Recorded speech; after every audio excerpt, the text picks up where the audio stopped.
তার কাছে আগে আল্লাহ পাক একদল ফেরেশতা পাঠায়া দেন। ওই একদল ফেরেশতা তাকে ডাকতে থাকে আর বলতে থাকে, ইয়া আইয়াতুহান নাফসুল মুতমাইন্নাহ, হে ইতমিনান ওয়ালা নফস, ইরজিই ইলা রাব্বিকি রাযিয়াতাম মারজিয়া। আল্লাহ এখানে ফেলে আমর ব্যবহার করছেন। আল্লাহ এখানে হুকুম দিচ্ছেন, ইরজিই ইলা রাব্বিকি রাযিয়াতাম মারজিয়া। এমন কথা বলতে থাকে আর বলতে থাকে। এবার ওই পথ যাত্রীওয়ালা এবার ডাক দিয়ে বলে, আপনারা কারা? বলে, আমরা আল্লাহর তরফ থেকে আসছি, আমরা রবের তরফ থেকে তোমাকে নেওয়ার জন্য আসছি।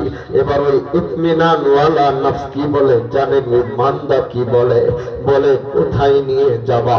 কয়, তোমাকে আল্লাহর মুলাকাতে নিয়ে যাব।